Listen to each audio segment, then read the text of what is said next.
Where is it? It's coming here. No, but now we have to wait the hospital and the other classes will be from the same.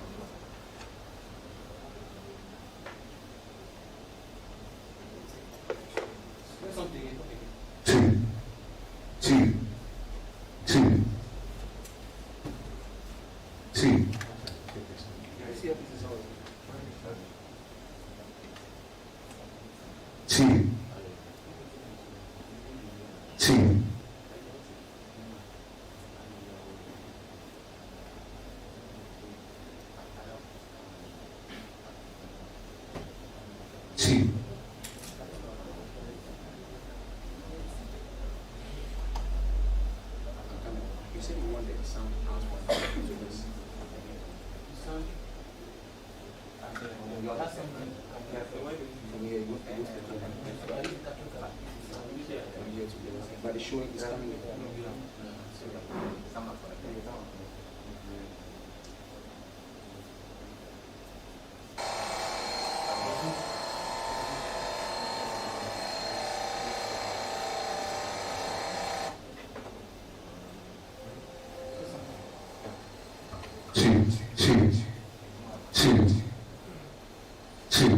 It looks like Is it charged? Is it charging?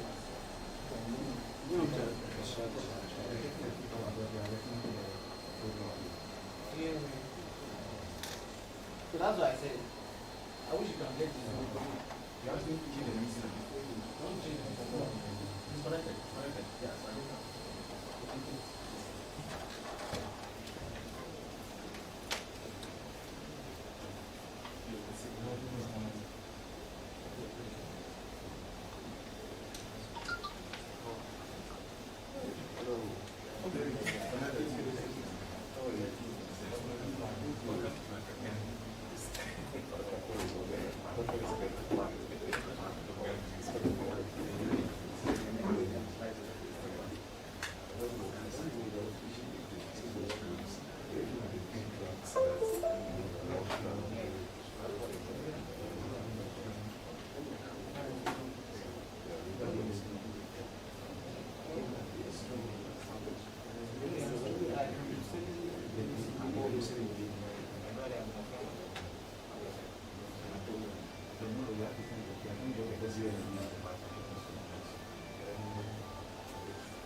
Let's open the back.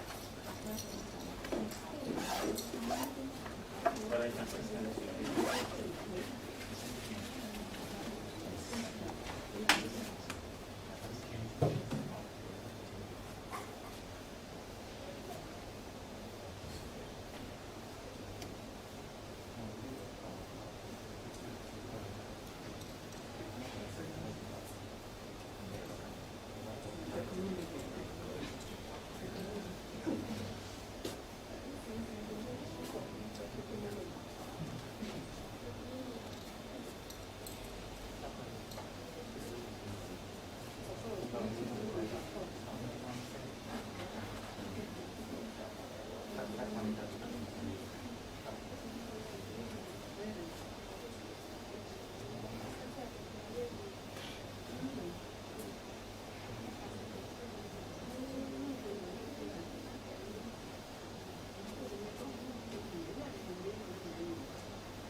The video is upside down.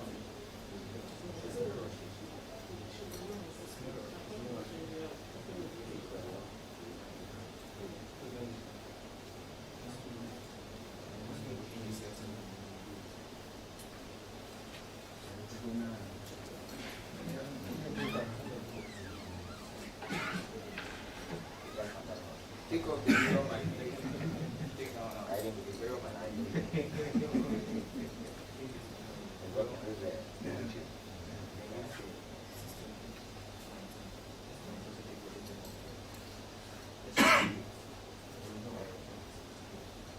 Those are the use behind the capture card behind.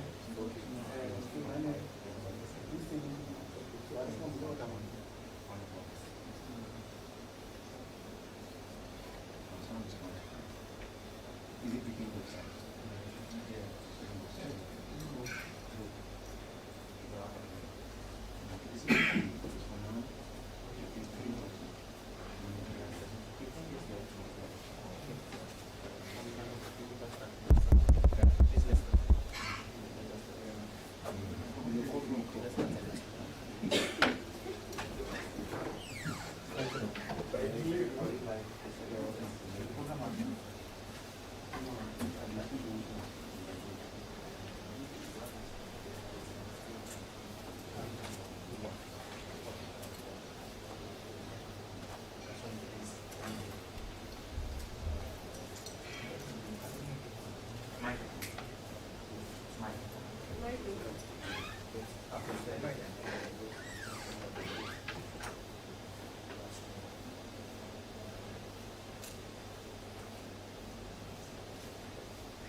morning, everyone.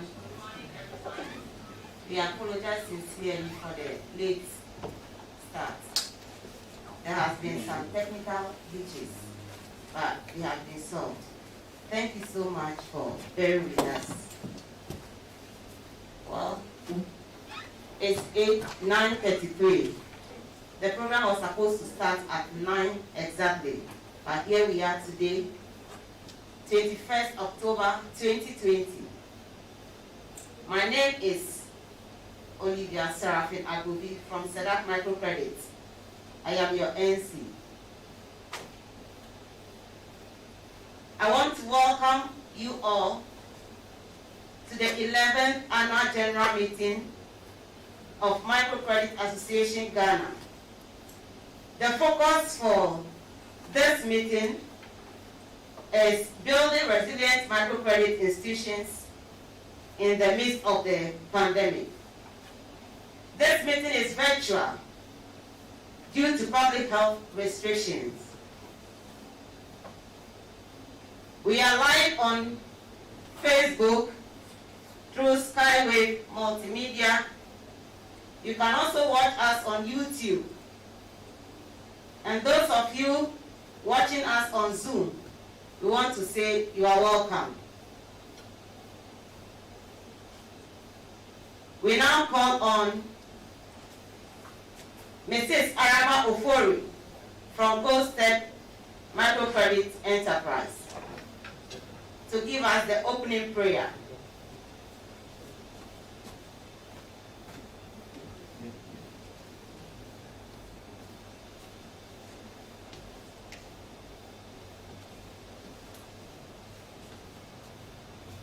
Mrs. Arama Ofori, I can see you on Zoom. Please go ahead.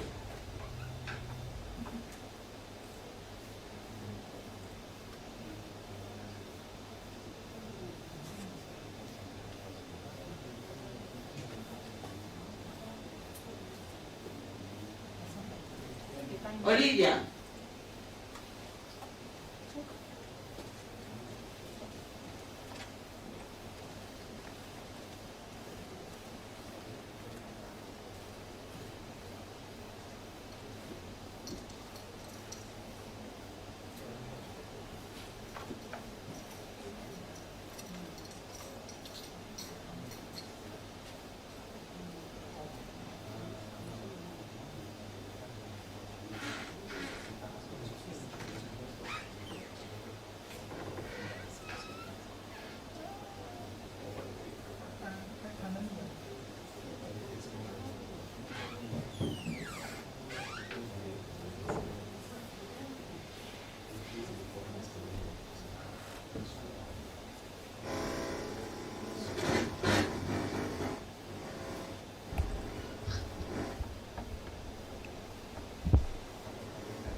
Since our prayer that this AGM will be successful, we thank you for taking us through this pandemic, and for now we've not heard any bad news from any member. Father, may your name be praised. We stand in your name and we pray that it shall end successfully in your name. In Jesus' name, amen. Amen. Amen. Thank you, Olivia, for that powerful prayer. I wish to acknowledge the presence of our board chair, the board chair of MCAC, in the person of Mr. Wilberforce Ofori.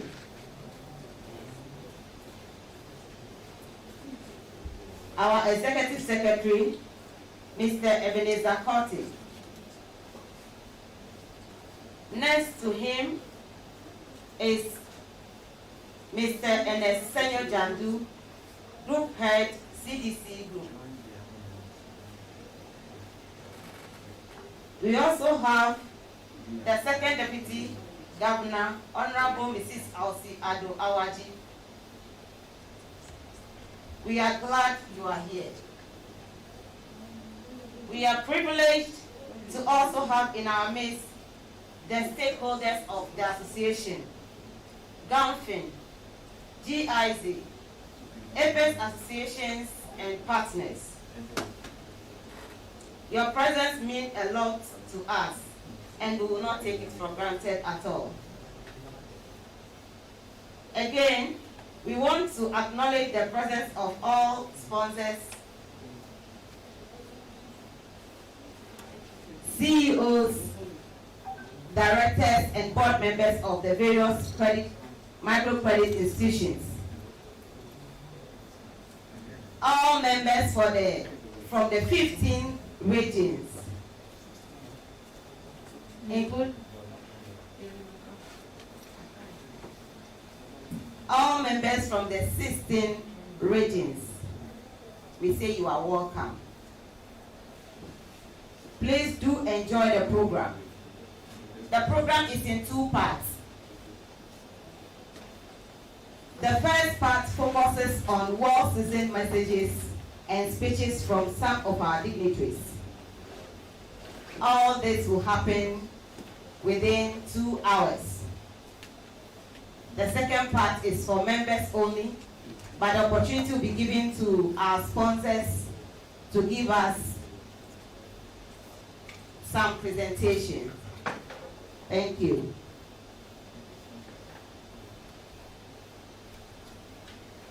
The next on the program is a welcome address by our chairperson, Mr. Wilberforce Ofori. Please, let's welcome him. Those of you here, you can give a round of applause. Thank you.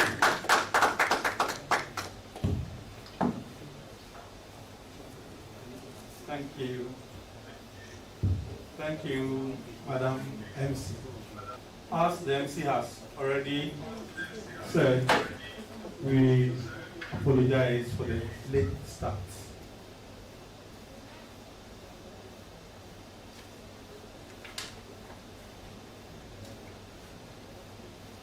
Special guest of honor, Mrs. Elsie Addo Awadzi, Second Deputy Governor of Bank of Ghana, being represented by the head of office, Bank of Ghana, Mr. Yao Sapon. Keynote speaker, Mr. Ernest, Senyo Dzandu, Group CEO of CDC Group, and a Microfinance expert. The board members of MCAC, the Executive Director of GAMFIN, Mr. Yaojemfi, reps of sister associations, partners, and affiliates, members and staff of MCAC, friends from the media, distinguished ladies and gentlemen, good morning. I welcome you to the 11th Annual General Meeting of Microcredit Association, Ghana. This meeting is unique in every way. This is because COVID-19, which has become a global pandemic, has impacted every facet of human endeavor. Our meetings have always been in person. However, COVID-19 protocols require that we avoid a lot of physical contacts by doing a virtual annual general meeting. Looking at my first year as board chair of MCAG, I am encouraged by the progress the association and our board have made in building a stronger microcredit association for the future. MCAG continues to perform its role in a reliable and sustainable way within a very challenging business environment. The Microcredit Association remains firm in its commitments to provide pragmatic governance and financial oversight and leadership that ensure effective and efficient management, even in the midst of the pandemic. It is a privilege to serve an association that pursues productive and financial inclusion, create opportunities for sustainable growth, and serve as an apex body for the microcredit sector. On behalf of the executives, I salute the past executives for handing over to us an association that is unified and has a demonstrable record of championing the interests of our members.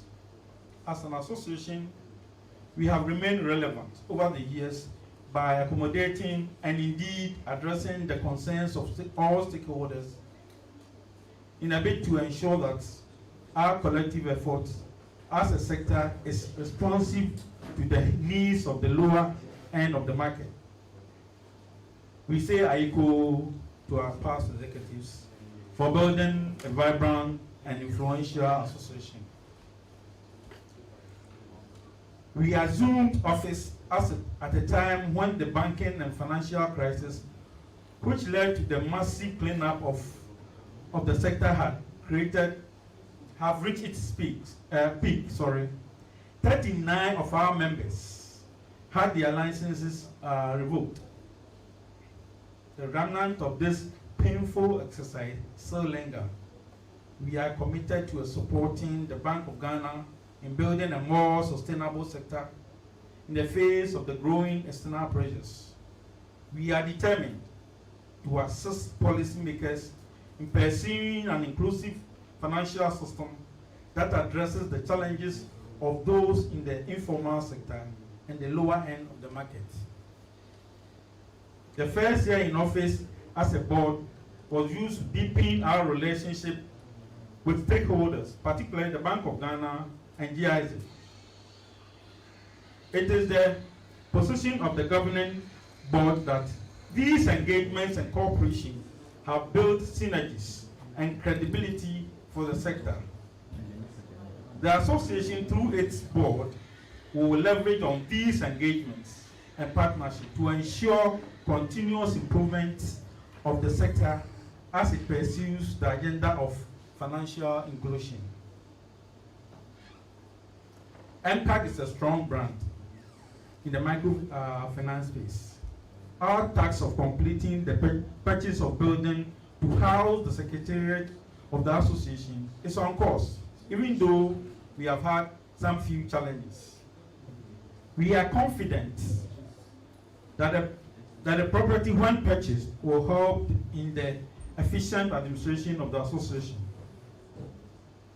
Funding continues to play a critical role in the business of microcredit.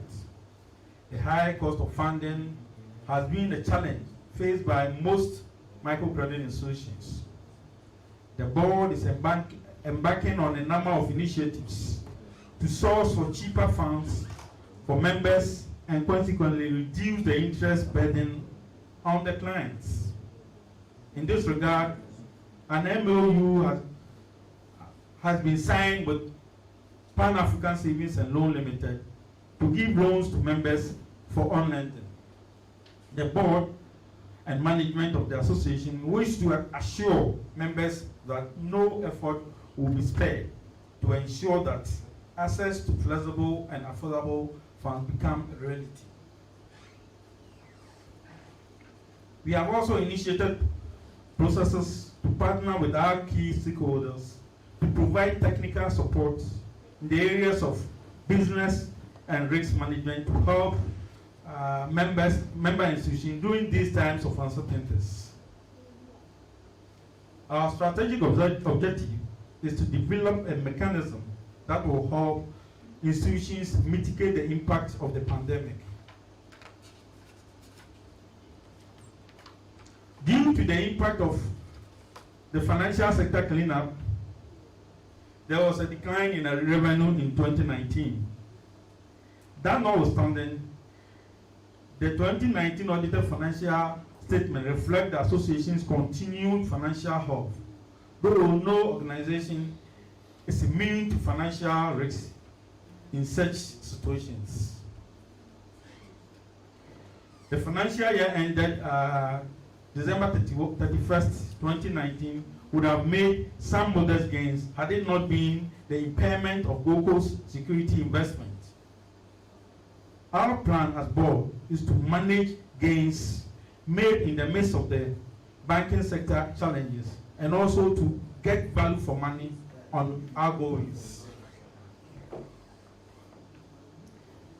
At the end of 2019, actual revenue was 1,153,578, representing 93% of our budget.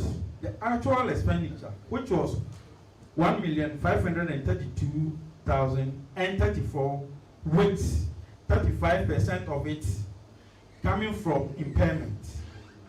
So without the impairment, would have made surplus income of 156,929 instead of a deficit of 378,456. We are following the due process to get our investment back. The financial resources were judiciously used and carefully managed to accomplish the target that was set in by the governing board in 2019. The association prides itself of strong corporate governance practices. The seamless handing over of power to new executives at the 10th annual AGM Kufudia clearly demonstrate this credential. Our commitment is to ensure member institutions imbibe this basic tenets in every aspect of their operations. Since a strong and vibrant make a formidable association, we will pursue cost reduction initiatives, strengthen our governance and oversights, and open various channels of communication, especially in those uncertain times. The pandemic has shaken the foundations of organizations and businesses. Nonetheless, it has created some opportunities also, resulting in business process improvements and complete re-engineering in some cases. We must be steadfast in our commitment to rise to the occasion. Let's use the period of seeming uncertainty to review our structures and systems. Let's use this period to review our businesses and strategies. I'm confident that microcredit shall be among the first to bounce back after this pandemic. On behalf of the board, I welcome our special guest of honor, Mrs. Elsie Awadzi, as said, Second Deputy of BOG, represented by Head of Office, Mr. Jao Sapron. Our guest speaker, Mr. Ernest, Senyo Dzandu, Group CEO of CDC Consult. We are very grateful for honoring our invitation to this AGM. On behalf of the board, I thank the immediate past chair and all the past executives of the association for the good work done. We also appreciate the support of the Bank of Ghana, the Ministry of Finance, GIZ, GAMFIN, sister associations, the media, and the media partners and sponsors. To the MCAP staff, management, and all members of the association, your hard work and support cannot be forgotten. We are indeed grateful to you.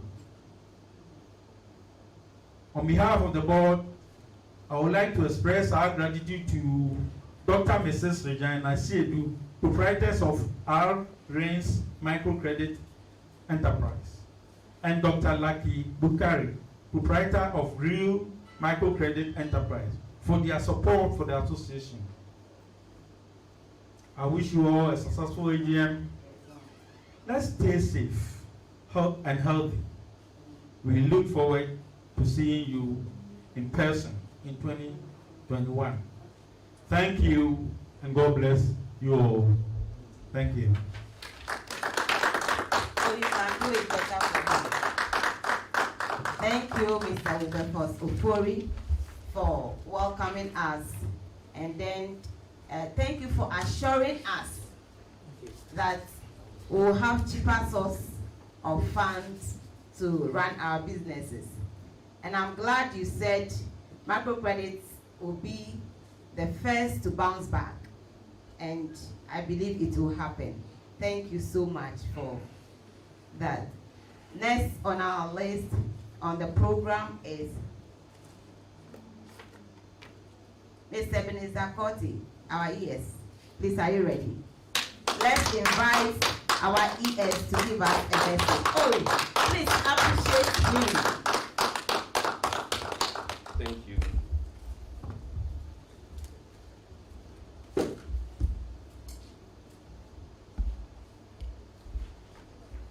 Mr. Chair,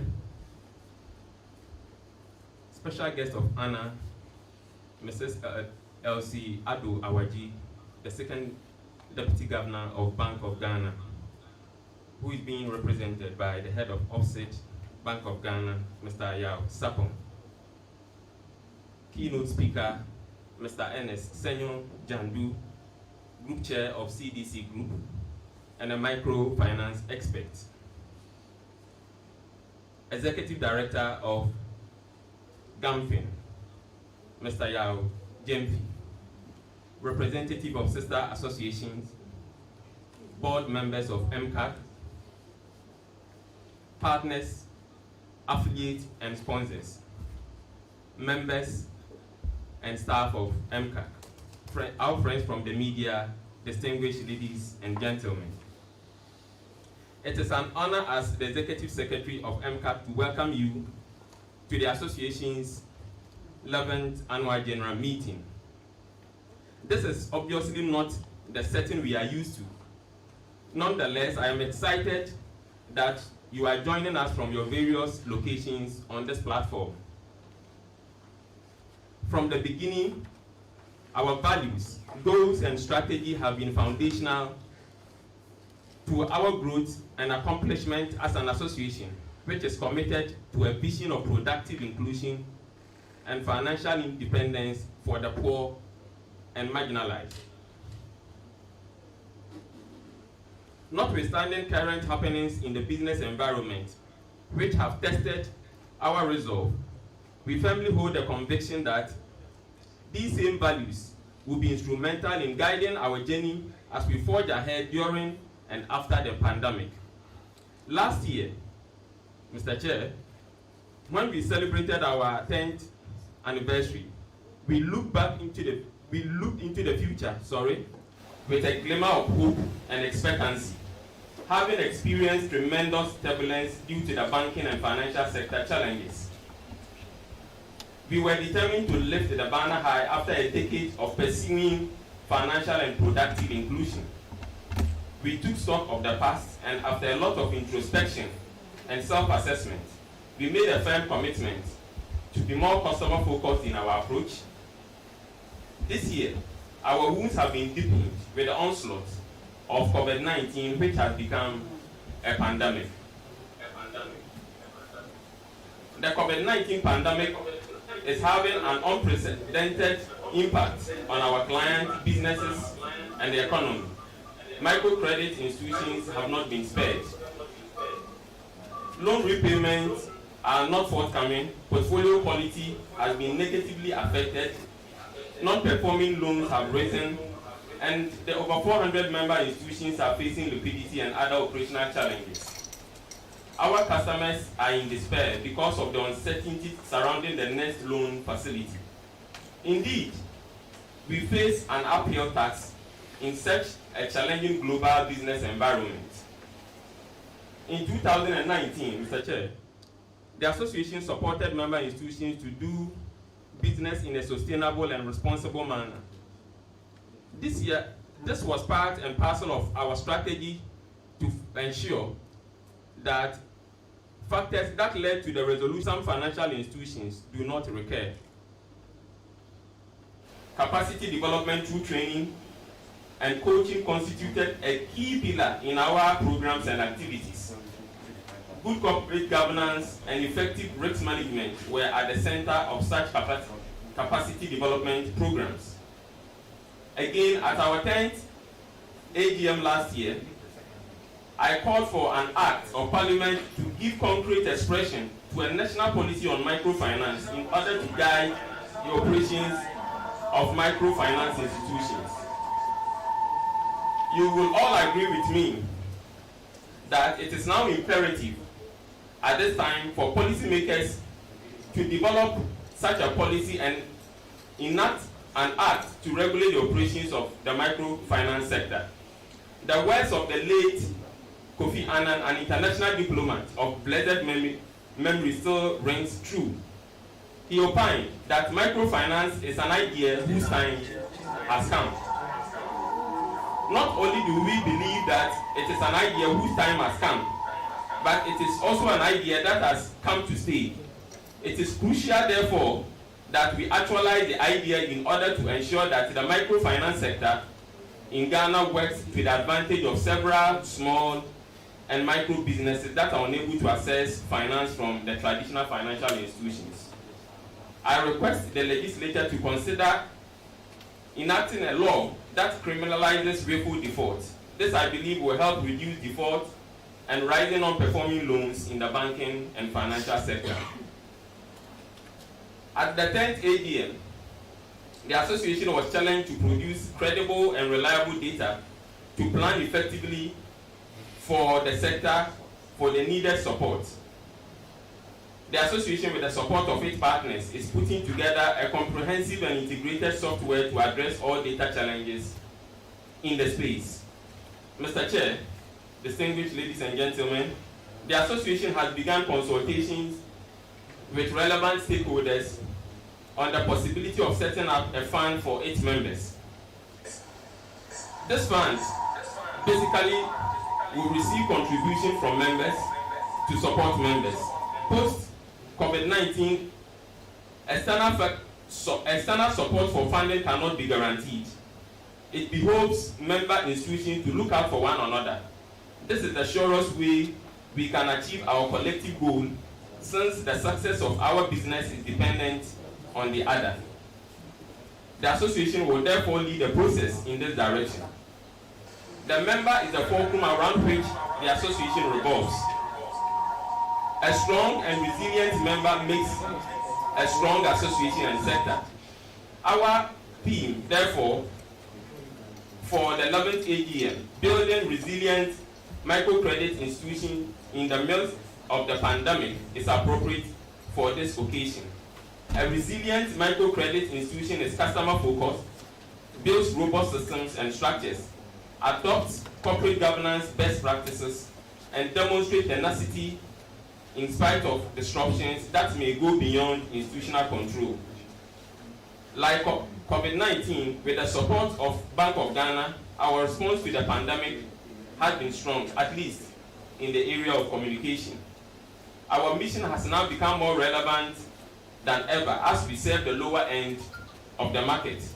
As front runners in the microcredit space, we need to show resilience in the face of global pandemic.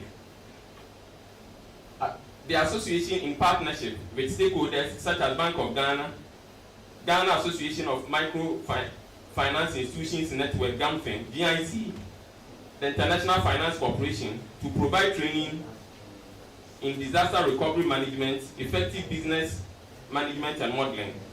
This complies with Rule 24.3 of the business rules, which mandate appropriate training and certification for board members and chief executive officers.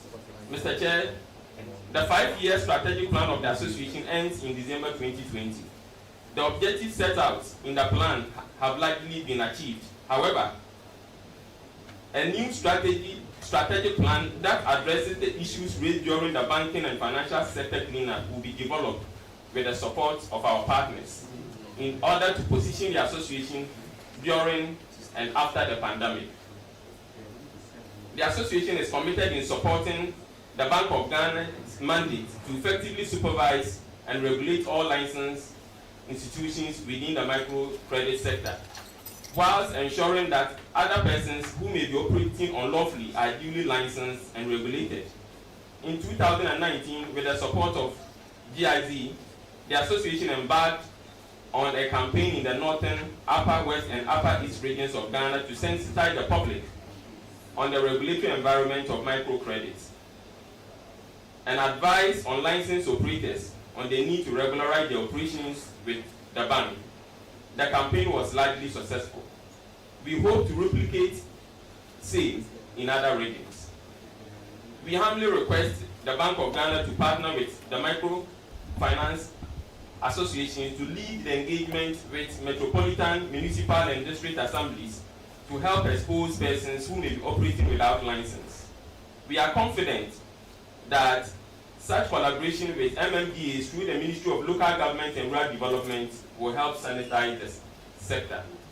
Again, we passionately appeal to the Bank of Ghana to reconsider its decision to set the minimum capital for Tier 3 microcredit institutions at 2 million cedis, at a time when every sector of the economy seems to be reeling under the stressful impact of COVID-19.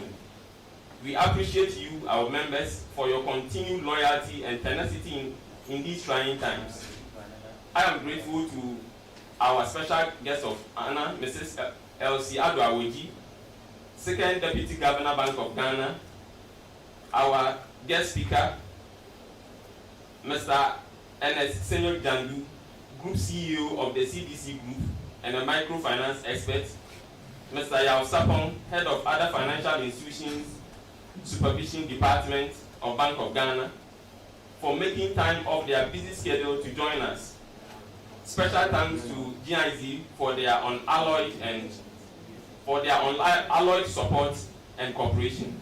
We say thank you, our partners and stakeholders, media friends who have continued to support us strongly over the years. I want to extend our deepest gratitude to all who are in the front line battling the pandemic and doing everything to keep our society and economy running. Our thoughts go out to those who have been adversely affected directly or indirectly. As the Executive Secretary, I wish to reaffirm my commitment and that of the entire team at the Secretariat that we will continue to serve you with fairness, empathy, and diligent pursuit of excellence in corporate governance and regulatory compliance. Let's have for ourselves a new image and identity. The member makes the association. Thank you, and may God bless and keep you well.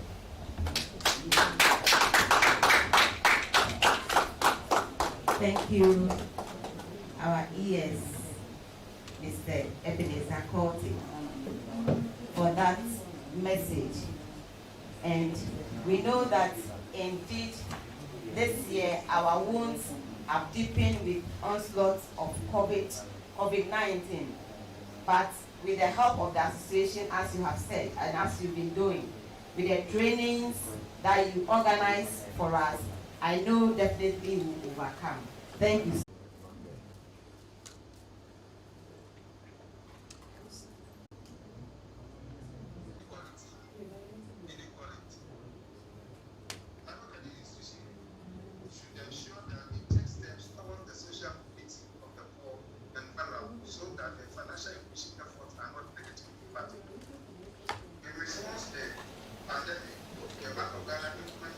Several interventions to ring-fence the banking sector against the ravages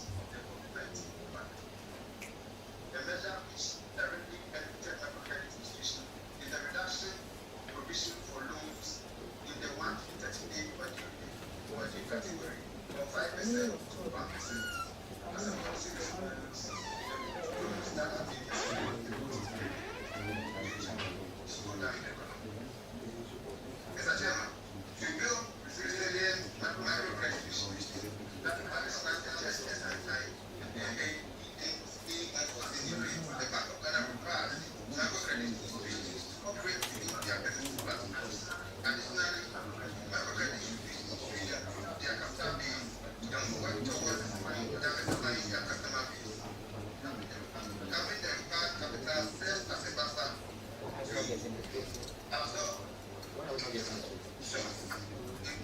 terms of districts, it is also important to have a diverse customer base in order not to concentrate risk in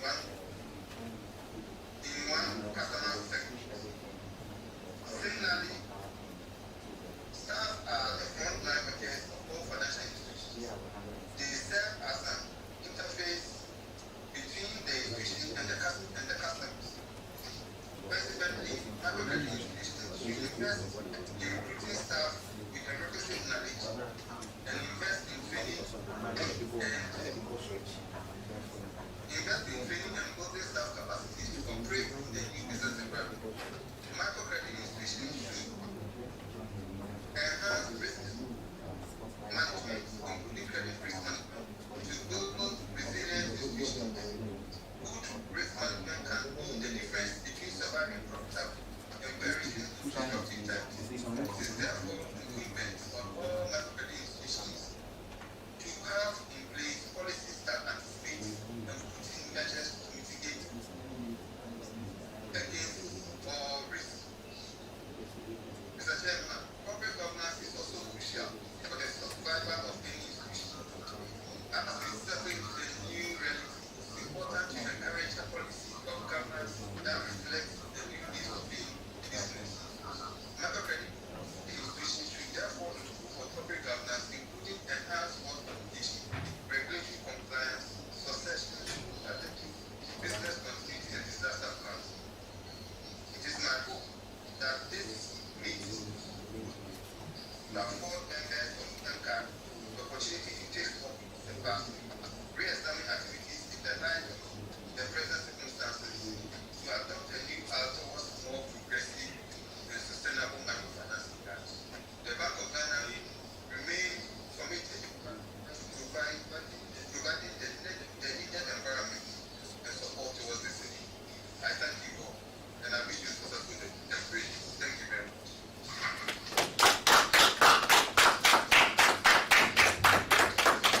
Thank you, Mr. Yalsapo, for your message.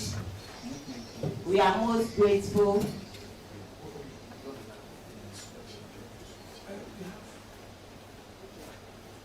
We are most grateful for your word, and then we want you to tell our second deputy governor, Mrs. Elsie, that we have received the message, we've accepted it, and then we will improve upon our capital, and then we will diversify our customer base.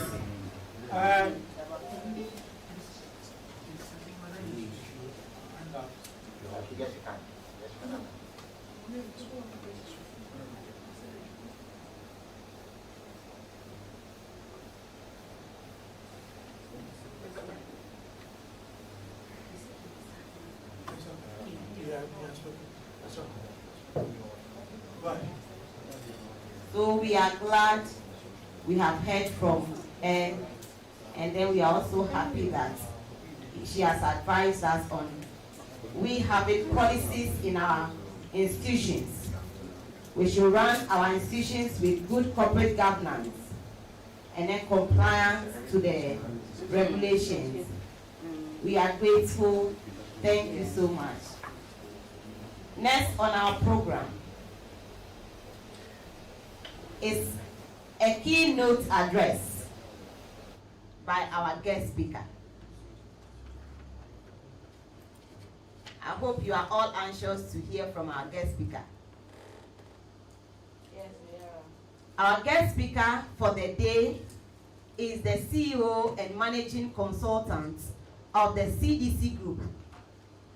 He has spent the past 20 years working in advisory services, 10 years of which were spent providing leadership and strategic direction in the CDC Consult Limited. Prior to starting the CDC Group, he has worked in international consulting firms and the financial service sector. His advisory work over the years focused on the financial services, education, agribusiness, health, and tourism sectors. His specific areas of expertise cover wide-ranging areas of risk management, assurance services, capacity building, including training, coaching, and mentoring, strategic and business planning, research and knowledge management, local economic development, and business-to-business encounters, management information systems, and human resource management.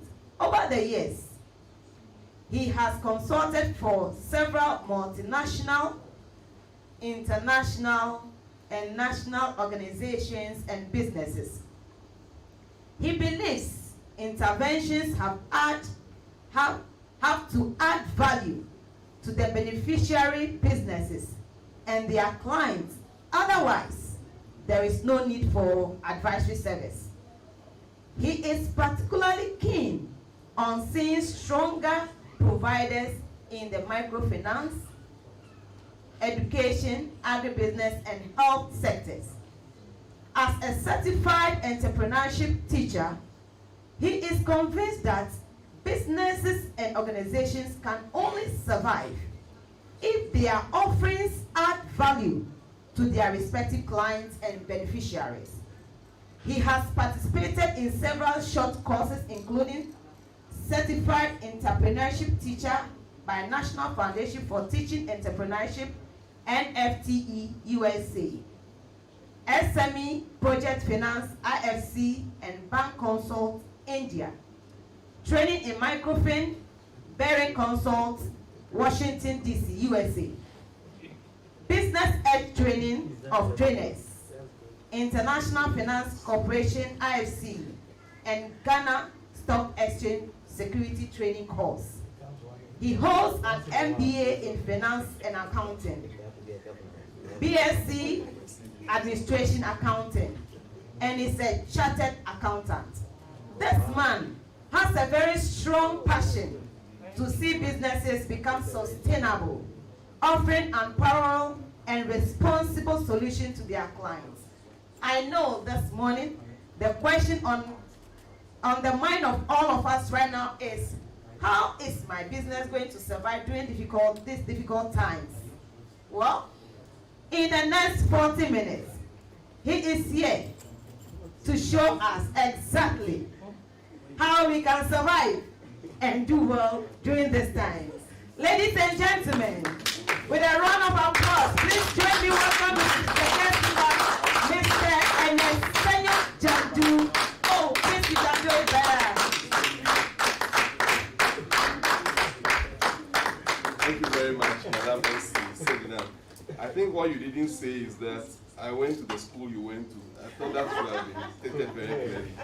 I went to Maoli School. Maoli School, I'm always proud to talk about Maoli School. And thank you very much.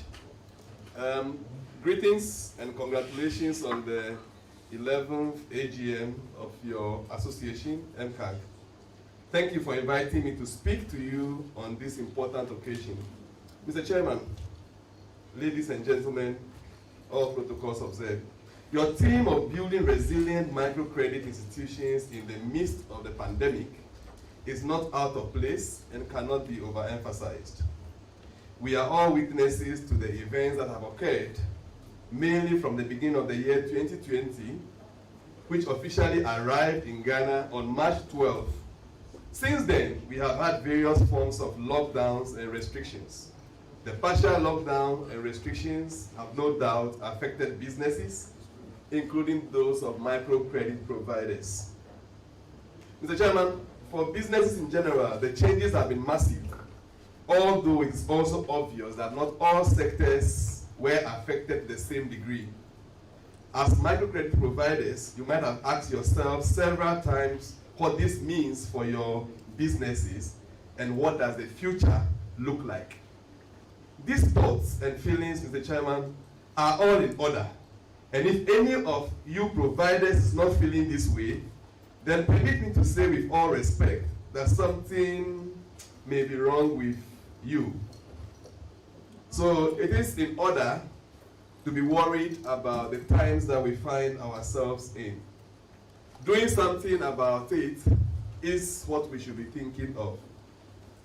Mr. Chairman, a rapid assessment conducted by Gamfin earlier in the year to document the effect of COVID-19 on the cross-section of NBFIs noted that 88% of them were not ready for a disaster of this nature. And this is understandable. I do not believe that the other 12% were any ready, but I am sure that based on different structures, some may find themselves more prepared than others.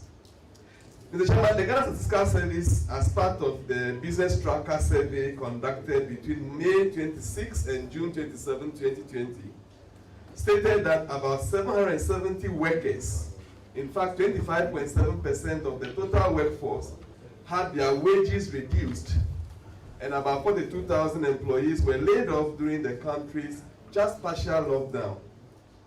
It went on to say that 131,000 businesses had challenges accessing finance and expressed uncertainty in business environment. There is a piece of good news from the survey which said that businesses, about 224,000 of them, have started adjusting their models, business models, by relying more on digital solutions, such as mobile money and internet for sales. But it also observed that there is a high degree of uncertainty in the expectations of firms regarding sales and employment over the next 6 months. These are people that you serve. And if they are having issues with uncertainties, then definitely we should be worried even beyond what we face ourselves. Mr. Chairman, statistics from your own secretariat have painted a mixed picture. The overall is that we may recover very quickly, like you have hinted already in your address. Loans disbursed grew by 17.9% from December 2019 to March 2020. However, it registered a decline of 16% between March and June 2020, but started showing recovery of as high as 36% between June 2020 and September 2020, which means that together we are back to business and extending credit, which is our core business that we do. That is something to be very excited about. Now, portfolio outstanding, which grew by a very high 42.5% between December 2019 and March 2020, saw a marginal decline of 3% between March 2020 and June 2020. It increased by 17% between June and September 2020. Loans performing late is an area of concern. It increased by almost 83% between December 2019 and March 2020. Loans performing late is a challenge for all of us that we should be thinking about as we discuss what measures we should put in place as we strive to build resilient businesses. Between March and June, we still saw a decline, or let me say a worsening of 23% in the loans that are performing late. The good news, however, is that at end of September 2020, loans performing late have shown signs of recovery, as they recorded a decline of 15% in the proportion that is performing late. The caution is that this is a general picture that represents available data from the Secretariat. It may not be true for all individual providers and corporate bodies, and we need to be paying attention to those that contributed to these aggregate figures. Mr. Chairman, permit me to say that COVID-19 pandemic is not the first cause of business uncertainty or anxieties that we have faced as microcredit providers. Prior to COVID-19, we were surrounded by a portfolio of uncertainties caused by, among others, challenges with capitalization, which I have already observed you are requesting the Bank of Ghana to take a look at, which was also counted immediately in the presentation from the Deputy Governor, telling us that that's our shock absorber and we should be watching it carefully.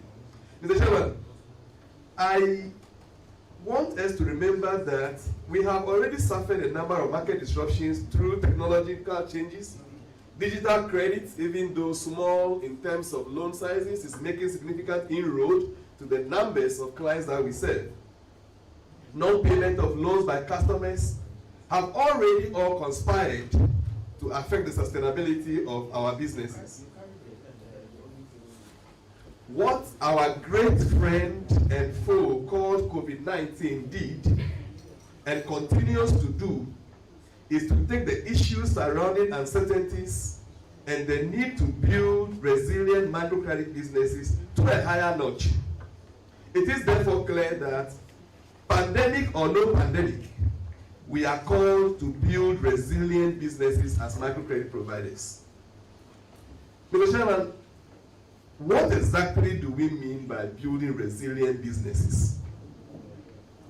We need to come back to the basics and understand that business resilience may mean different things to different people, but in the context of your AGM team, we are referring to the recent issues about the COVID-19 pandemic, and we should understand resilience then to mean that ability of our microcredit businesses to rapidly adapt, and I mention rapidly on purpose. Anybody who talks about resilience talks about how rapid we can recover from disruptions that we have suffered. Adapt and respond to business disruptions emanating from the pandemic. Safeguard staff, clients, and other core assets, especially the loan portfolio, while at the same time ensuring continuous business operations, such as taking on new clients and serving existing clients without interruption. Taking on new clients may be a difficult task for many of our member businesses now, but the truth is that if we don't take on clients, we have no business as microcredit providers, Mr. Chairman. So it stands to reason that business resilience can be threatened by various events other than the pandemic of the magnitude we have experienced for most of part of this year. Building resilient microcredit institutions will therefore include having a planning framework that provides guidance to our institutions to respond, resume, and actually restore the microcredit business to at least where it was prior to the disruption, whether caused by a pandemic or other factors. When we are positioned to continue business operations, serve our clients, maintain good quality loan portfolio, remain profitable and sustainable among others, then we can say we are resilient, noting that we become extinct if we fail the resilience test. So, Mr. Chairman, permit me to make some suggestions on what we should be doing as microcredit providers, both at the operational and strategic levels. I consider strategic levels to be those decisions that will have far-reaching implications for our businesses beyond the next 12 months, and I look at operational issues as those that relate to the day-to-day things that we do. I, however, need to caution that it is not as though operational and strategic decisions that we make are mutually exclusive. Indeed, the decisions we make every single day go to influence and reinforce what we should be doing in the future. So, if we are poor or we are bad at operational issues, we will definitely find no use for our strategic issues. For operational issues, I have a number of proposals and I'll go through them one by one. The first one is putting our focus on the day-to-day well-being of our clients and staff. It is for no fun that in your last AGM, you identified customer focus as one of the key issues that you wanted to address. It is also important that we remember that these clients are served by our staff. The issues about keeping focus on the well-being of our clients and staff therefore become very, very important and should be demanding our attention every single day. This relates to intentional efforts to understand what our clients and staff are going through as a result of the pandemic.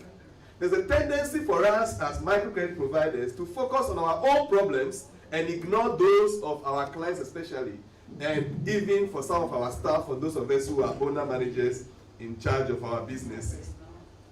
Understanding what our clients are going through and what our staff are going through helps us to determine what immediate and future actions to take. Client well-being prioritization or customer well-being prioritization should remain paramount to all microcredit providers, even more during this pandemic. We have no business where we do not have clients, Mr. Chairman. We should be careful not to expose our clients to danger. We spoke earlier on about responsible finance and the whole focus of do your client no harm. We can do danger to our clients through physical and financial means. We must take client education seriously even during these times. We need to remember that credit delivery can be helpful and at the same time hurtful during a pandemic for both the microcredit provider and the client. Simple tools and techniques that management can use to do this client-focused thing is basic client interviews, profiling our client businesses to understand which sectors they fall into, how the pandemic is affecting them, those that are stable and those that are not stable, and what this means for our businesses as well. We have to be doing all of this so we can look at how this affects their ability to pay existing loans and or demand new loans. We have to learn to use enhanced client loan application assessment tools. The tools we have used before March 12 are no longer the same tools to be used now. There must be concerns about which business we should be serving now and in what mix or proportions these businesses should be. Many operational decisions such as rescheduling of loans, refinancing, freezing of principal repayments will emerge if we understand clearly what these clients are going through. Mr. Chairman, on the part of staff, microcredit providers, we need to remember that we require measures that ensure our staff are protected and are also not put in harm's way, especially those who are customer-facing staff. You have to train your staff, especially the client-facing officers, to help the micro and small businesses that we serve. These our officers themselves have to understand what the pandemic means for the businesses that they are serving, which means that we must provide training for our customer-facing officers to help in supporting clients to renegotiate with their suppliers, to renegotiate with their customers and their own staff, and how to build sustainable business models as well. Hopefully, some of these measures are already outlined in our business continuity plans and should be activated. The second operational proposal I want to put before you is the issue of cost control versus cost cutting. Mr. Chairman, there is a world of difference between cost control and cost cutting. My focus is that microcredit providers face immediate challenges relating to lower net interest collection challenges and even advancing loans, which all have effect on the liquidity position of these institutions. It is important to take a second look at our cost structure and identify what can be done to improve this. A quick tool that can be used for this is a simple common sense analysis that clearly shows us where our biggest expenses are going to, and then apply judgment to see how this affects our business that we are operating. So for example, if you decide that there are costs that are not necessary, you have to ask yourself, how do those costs affect the business that you are delivering?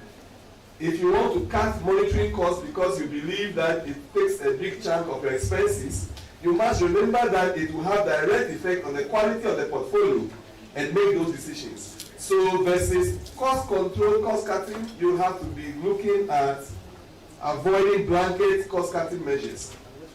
Even deciding on which sector to sell and what proportion of the portfolio should go to a particular sector is a cost cutting measure that you are looking at. But in effect, because it is thought through very well, it can fall under cost control. Staff salary is another area that a number of institutions have looked at. The statistical service research showed us that 25% have suffered reduction in salaries. For owner managers, this is a very critical issue to consider. Our behavior with respect to expenditure in these times will tell us whether the cost reduction issues, cost control measures we have put in place for the staff are something that they should buy into. We need to be careful that we have communication with staff to understand the reasons behind this kind of decisions. I'd like us also to consider how to pay attention to critical statistics or performance indicators. There are some indicators that as microcredit providers we must focus on each single day that we go through this challenge. These indicators are critical for building business and keeping our businesses in check. Examples are the daily repayment rates. And once the daily repayment rates are started misbehaving, we should know that we are getting into a silent killer position. We must pay attention to our arrears rates even before we start looking at the portfolio at risk ratios. Now, client contact times becomes a key indicator we should be looking at. In such times, our sure way of sustainability is paying attention to our clients. So if we have hitherto not measured client contact times, Mr. Chairman, it's time for us to start considering how much time we are spending to interact with our clients. How quickly are we resolving client complaints and such other indicators that ordinarily we may not be paying attention to. Of course, this will imply that we have already established acceptable benchmarks and are monitoring the actual results to facilitate control. Your business sanctions rulebook that you use already have outlined a number of these indicators, and they are still relevant for what we are talking about. My fourth point on the operational area is enhanced communication. I have heard this already from previous speakers. Enhanced communication, what exactly do I mean? We as board and management of institutions that seek to be resilient have to engage in constant communication with our clients and staff. Communication that clarifies the pandemic situation and its effect on the business, which vary from client to client based on their profile, are very critical.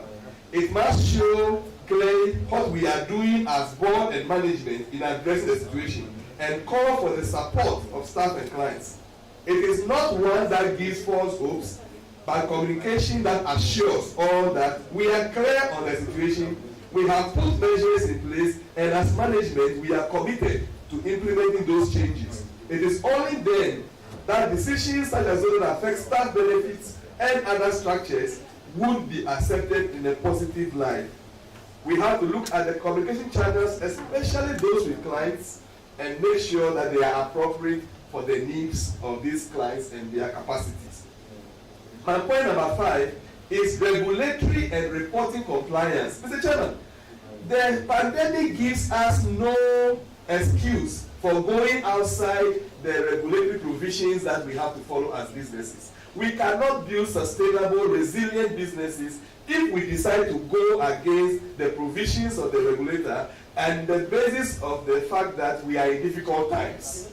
Indeed, it is no excuse for going outside our lending caps, going into non-permissible businesses such as taking deposits because times are hard, or failure to submit reports.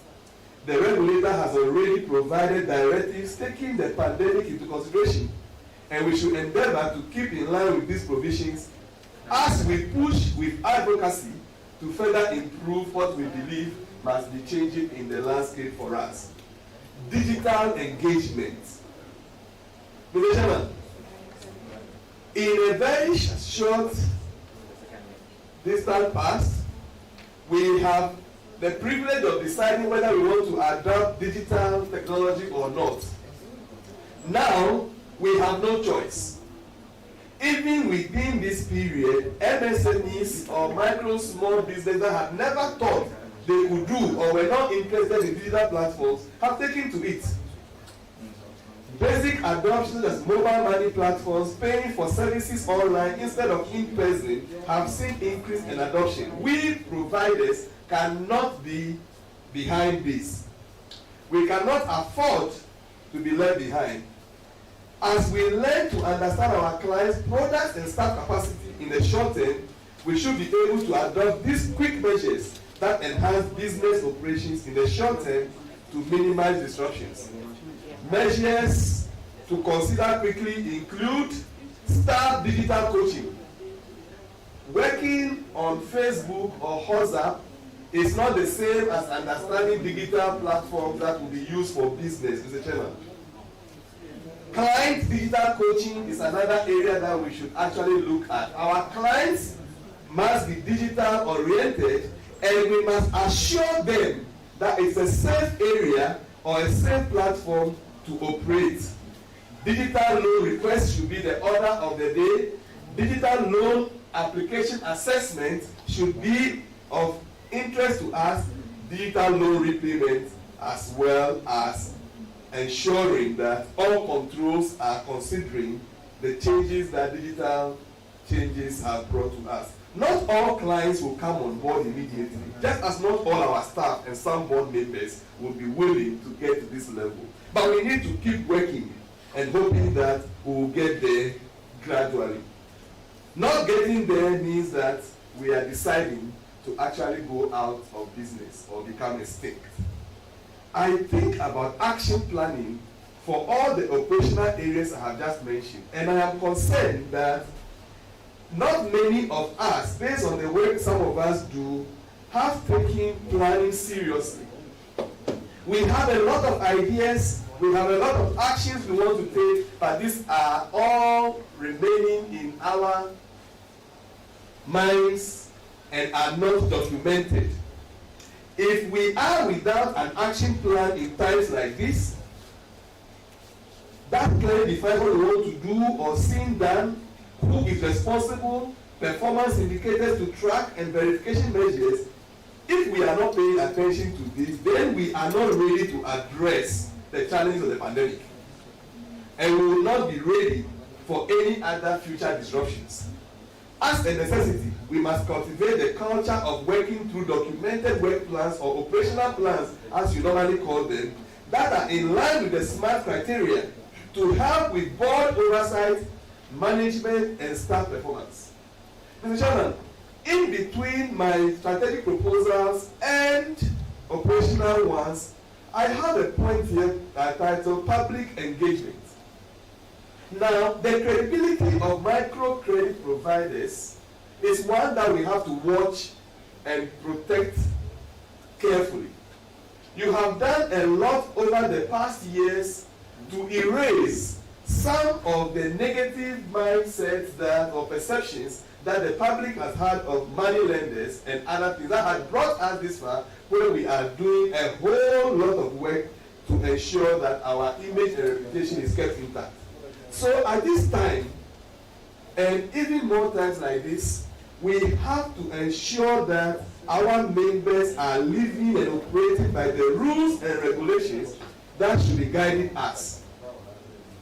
This requirement is non-negotiable in times like this. Apart from individual providers, corporate providers doing this, the association should be very deliberate. And Mr. Chairman, I chose the word deliberate because it is not an ad hoc issue. It is not a kind of thing to do lackadaisically. We have, as an association, to be very deliberate in pushing for credibility through all the various channels and working with other sister bodies as well as the industry network GAMFIN to address this. Anything that goes wrong with one arm or one part of the body will affect all the others. These issues are very, very important and must be pushed aggressively. On strategic issues, which means going beyond the coming weeks and coming months, I want to make about 4 proposals for you to consider. Number 1, take a second look at the business model. Some of us have been too slow in changing. There are basic questions that we have refused to answer all these years that we have done business. Now we have no choice, Mr. Chairman, but to answer those questions. What value are we creating as microcredit providers? What separates us? What are our potential clients going to get from us? Mr. Chairman, if there is no special value that we are adding as microcredit providers, we have no reason to remain in business. Who are we serving? Who are our competitors? Who are we really creating the value for? In other words, who is that targeted client and how diverse are these clients? No business should be satisfied with serving only one group of clients with only one product in times like this, such as giving asset improvement loan or salary loan for private schools alone.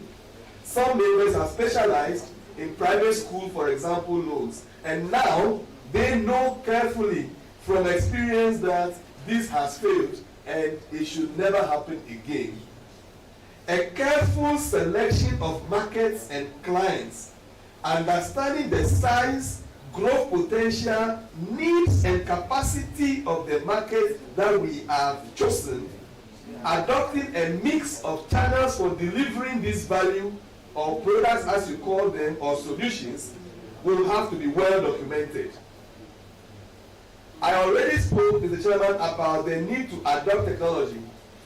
Significant consideration must be given to the role of technology in the business model as an enabler or a facilitator, as we like to call them.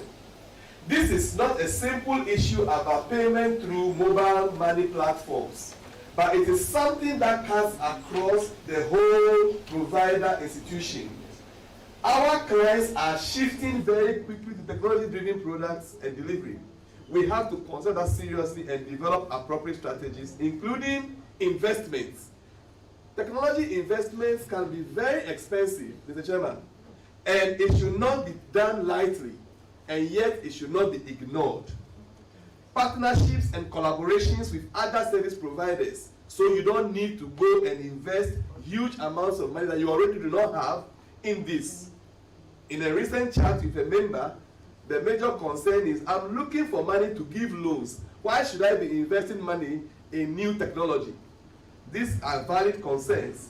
It doesn't need to break your bank if you have to invest in technology.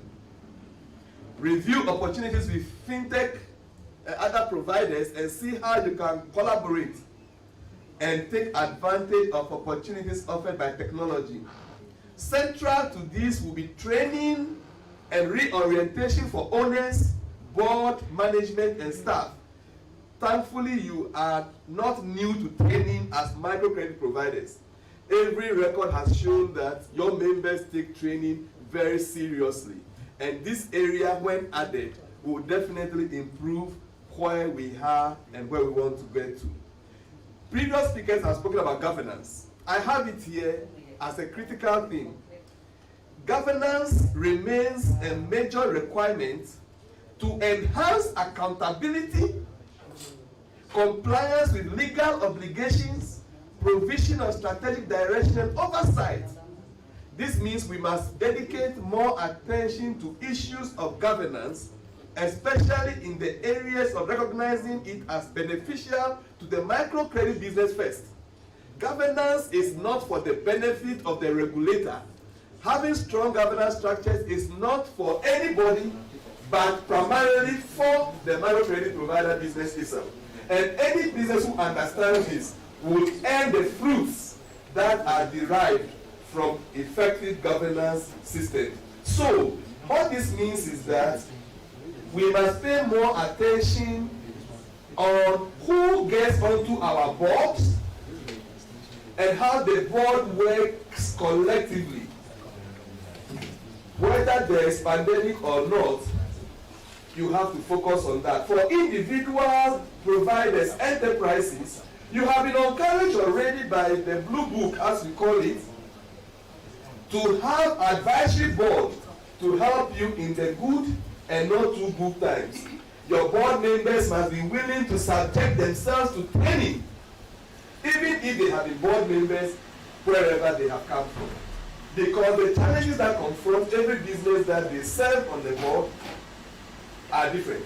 The relationship between the board and management, especially owner management areas, must be looked at critically.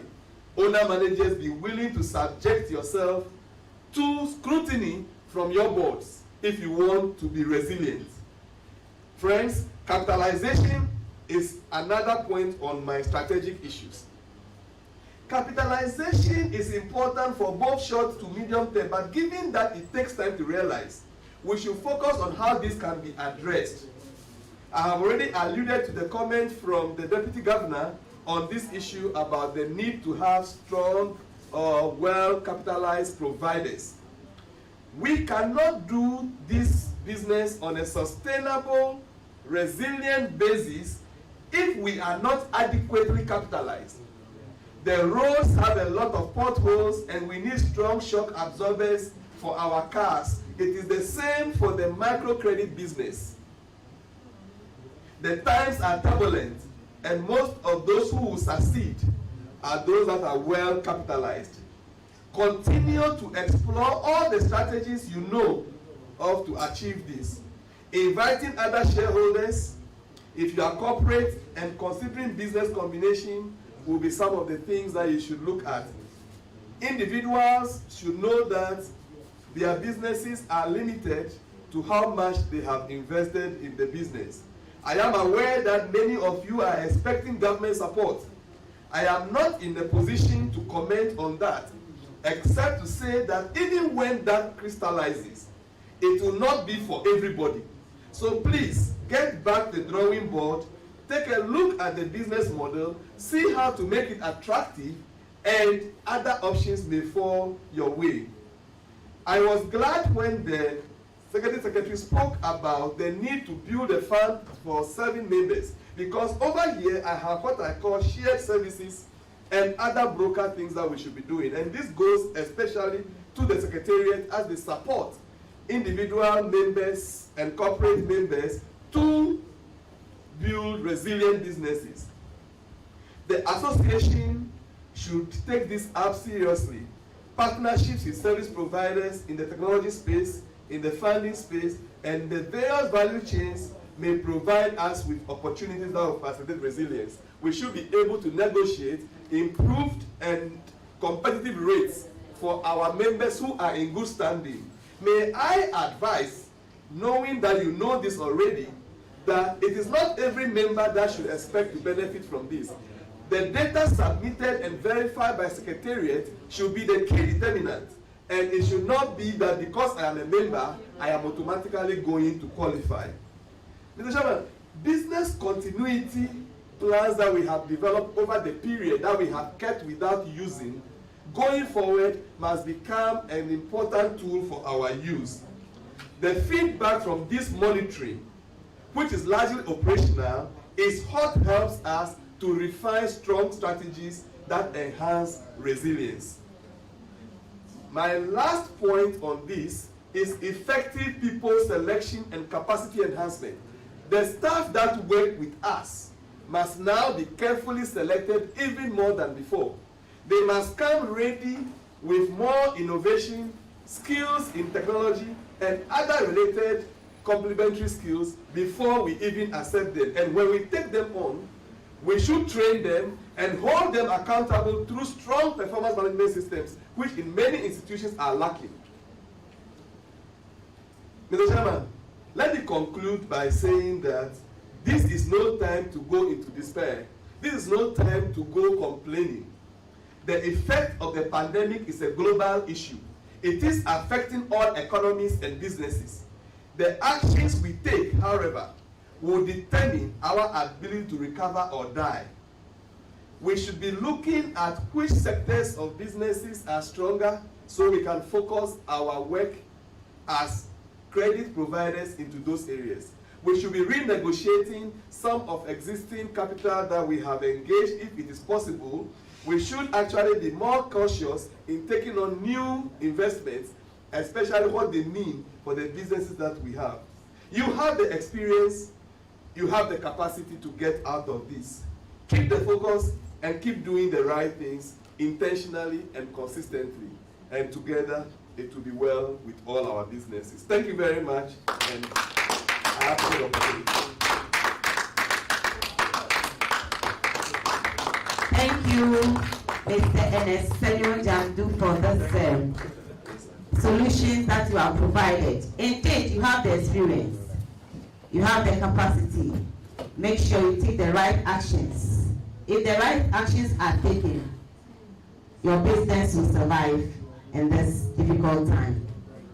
Now, there are some key issues that our guest speaker has raised, which I believe are very important to us. Action plans. Some of us, we have the action plans, but they are lying in our, I don't know where. Some of you, but you can't find them. You have looked for them, the dust has covered them. But from today, make sure you go back, take them, and have a real look at them, and then plan ahead. And then our staff, very important to us. We must plan to build our staff and clients. We must also enhance our clients' loan assessment tools. And then we should also engage, we should have digital engagements. We shouldn't say that our clients here, they don't know how to go online or do things or online, whatever. But we should start from somewhere. That is what he's encouraging us to do. And then there's one thing that is also very important to us that he touched on, is the credibility of the microcredit institutions. The credibility of this sector. We must be careful and we must follow what the blue book, and we must be compliant. Thank you so much, our guest speaker. We believe that we have taken note of all the points you have given us, and then as time goes on, we'll begin to implement them, and then we shall stand. Our businesses shall do well. Now, I want to acknowledge the presence of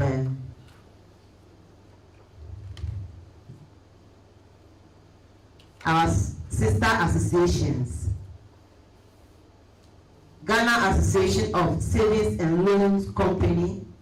I want to acknowledge your presence, Mr. Chineboa Korea Boachi, who is watching, who has joined us on Zoom.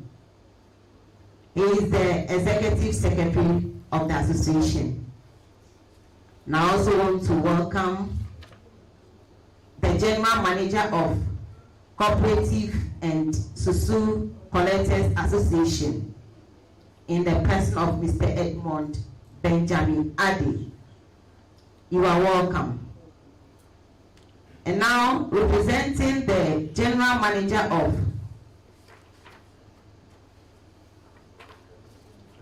Credit Union Associations is Mr. Joshua Akwete. You are welcome, Mr. Joshua Akwete. On behalf of all the sister association, we have a word, a goodwill message from Mr. Chineboa Korea. He is representing all our sister association with a message. So let's invite Mr. Chineboa Korea, the Executive Secretary of Ghana Association of Savings and Loan Companies. You are welcome, Mr. Chineboa.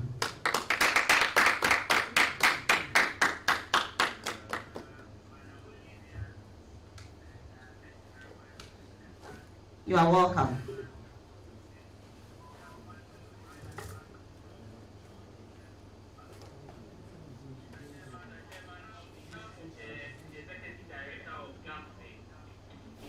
Dempsey, who is currently locked up in a meeting, is tried with all means to join. And he's trying to make sure that after he joins the meeting. So on his behalf, we present a message from Gamping. We know that MCAS is a key member of Gamping, and Gamping will want to encourage MCAS and its leadership to continue to keep up with the good work and continue to support Gamping and the whole industry.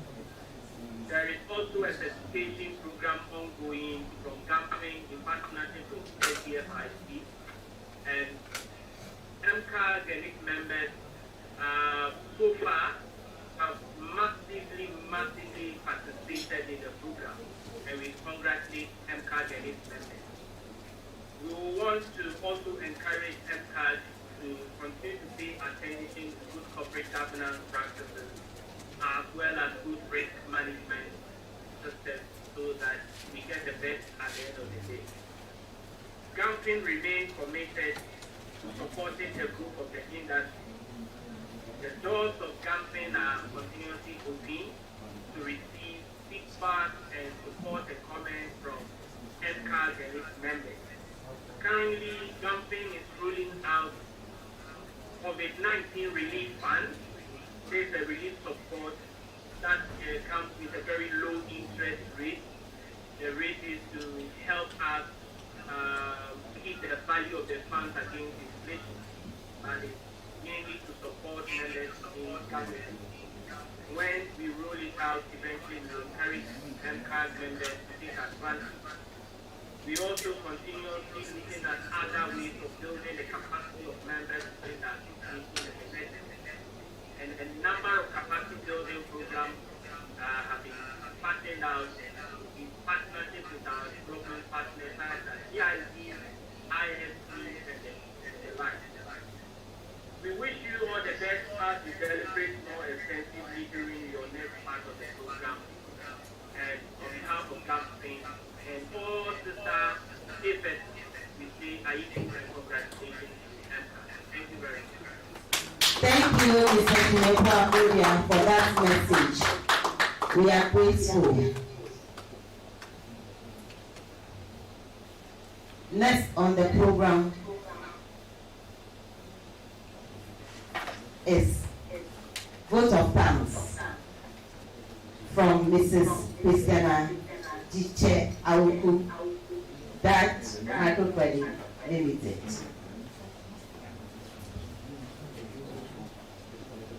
Mrs. Christiana, please, are you ready? Yes, I'm ready. Wow. Let's receive her. Good morning to you all, ladies and gentlemen. Good morning, my beautiful sister. Grateful to giving the opportunity to deliver the vote of thanks for this all important meeting that has brought together very distinguished personalities. We are comfortable one second. Feeling gratitude is not expressed. Feeling gratitude and not expressing the state of laughing and presence and not giving it out.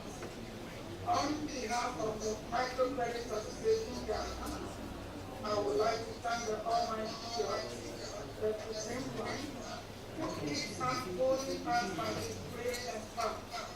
For us to serve in our various capacities, we have found ourselves, and for His grace, we will also be. To our special guest of honor, and this is Elsie Awadzi, the second deputy governor of the Bank of Ghana, being represented by Mr. Yasan, head of our Canada Institute Foundation Department of the Bank of Ghana, for taking his special company and for expecting to be the teacher. Thank you for your interesting and thought-provoking work. They have inspired us. We remain grateful to you and your outreach for the continued support and guidance. Again, we offer our sincere thanks to Mr. Ernest, Senyo, Group Head, CDC Group, our our guest speaker for gracing August occasion with your relevant knowledge in the industry. I would also like to express our profound gratitude to our respected chairman, who graced camp with his presence and guidance. Thank you, sir, for sharing with us words of wisdom. Surely, this AGM has been successful due to the active participation of all vibrant industry leaders. I say I echo everyone. I will again want to thank our beloved founder, that is Star Microfinance, Universal IT Solutions, Logical Limited, Softclick Limited, and Hudson Life for their sponsorship in diverse ways. We cannot forget to recognize the standard work done by the Secretariat for us to have this year AGM successful. Cheers to the workforce. We will also keep on record our indebtedness to sister organizations and partners such as Gampi, GIZ, ARB, and others for the goodwill message. You have motivated us this day by your message. We are excited to have had you in our midst. Thank you all for being here. Thank you, Mrs. Christiana Duche Awadzi from DAC Microcredit Limited. Before I call on the executive, the board chair for Microcredit Association Ghana, I want to make this correction. The general manager of Ghana Cooperative and Social Collectors Association is Mr. Edmond Benjamin Addo. I mentioned the name of the cooperative, but I didn't mention your name, so we acknowledge your presence. Thank you. Now, I call on the board chair, Mr. Wilberforce Ofori, to close the part one of the meeting. Please, let's welcome him with a round of applause.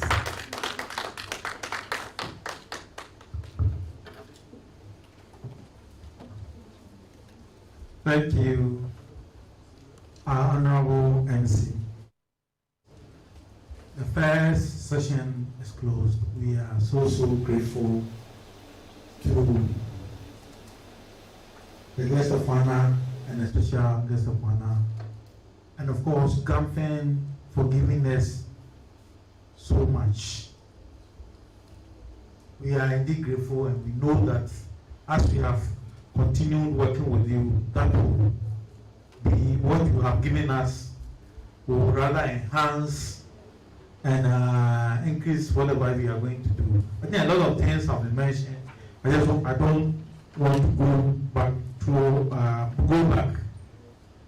But I know capitalization is an issue which BOG has encouraged us to meet, because it is something which we need to move on during this capitalization, during this COVID period.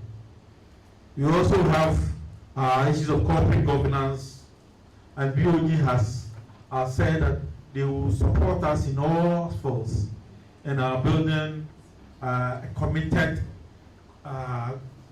board and staff so that we can serve our customers better, and therefore Ghana moving on. I think our guest speaker mentioned so many things, and we have taken copies of the speech. We go through them, but I know he mentioned so many things, operational and strategic decisions, focus on well-being of staff and clients, cost controls. He's also mentioned enhanced communication, regulatory and reporting compliance, digital engagements, documentation of our plans and actions, and so many things our guest speaker has mentioned. And I know Gamfin also mentioned briefly about the training, the support we are getting from them, and our members being very active in the trainings which is being organized. We continue to work with all these stakeholders. Let me also mention that JIZ were not here, but they have been very particular about our capital human capital enhancement, training, and technical support. We are so grateful to everybody. So on behalf of MCAG, we thank the guest speaker and the guest of honor and all members who are here. We are indeed grateful. We bring the curtain to a close for the first section. We break for about 10 minutes, then we come back for the second session, which is typically for members. Thank you and God bless you. See us in 10 minutes. God bless you.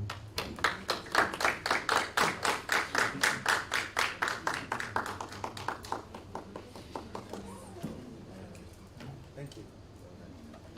It's break time.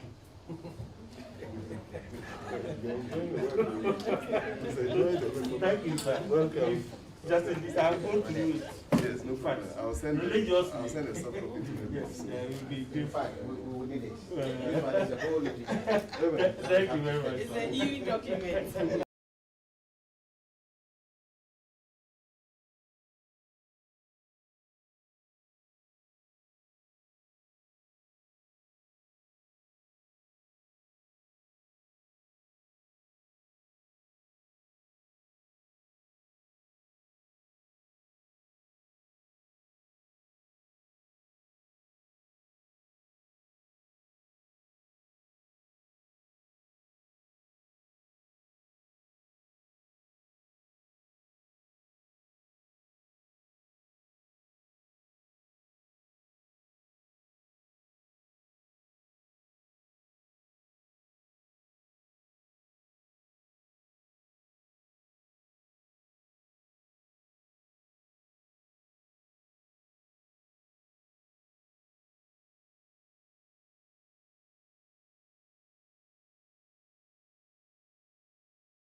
the part 2 of the program. I think that place is, this place is good for you. And you are closer to you.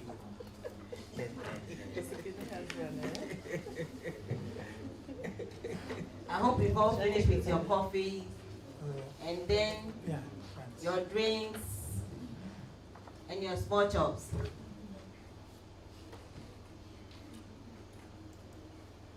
Now on the program, we have presentation by our sponsors. I believe Hassan Price is here with us.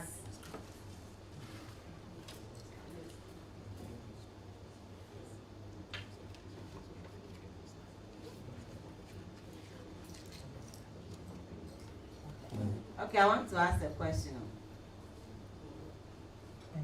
As MDs, when you go to your office first, when you enter your office, what draws your attention? What do you want to see when you enter your office and you sit in your seat? What do you want to see first? All my staff are close.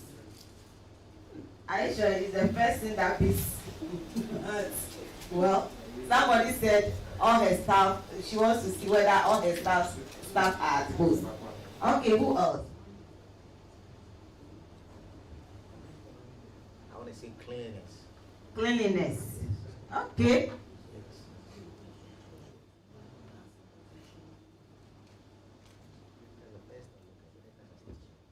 Me, when I enter my office, the first thing I want to see is to see my portfolio. And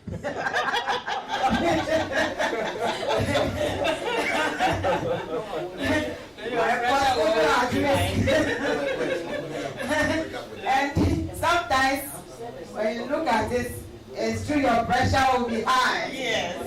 Then you begin to call your officers. Have you called this person? Have you reached out to this person or that person? Interesting. The industry we find ourselves in is really a risky industry. It's very risky. That is why I believe we ourselves, if we are able to do the right things, we will be on track and we will be 1 mile ahead of our customers. Now our customers think they know more than we do. So before they come, it's like they know the questions you are going to ask already. So sometimes they rather engage you, they ask you questions instead of them to wait for you to ask them the questions. So it means that we the practitioners, we need to be ahead of them. We need to train ourselves, read a lot about the work we do. Some of us, we don't use our monies into reading into books concerning the industry that we find ourselves in. Even when it is the organized training from the association for us to be part, it's difficult for us. But this morning we've heard from our guest speaker that we need to learn a lot, especially now that the system is changing or has changed. We also have to change. We want to acknowledge the presence of soft click software providers, Hassan Price, Universal IT Solutions. You are welcome. And now we want to hear a presentation from Universal IT Solutions. Thank you. Please, let's clap for him. They solve our IT issues for us.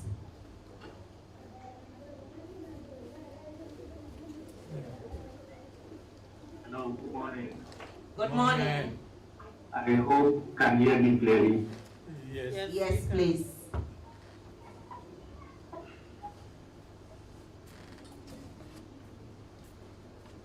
No?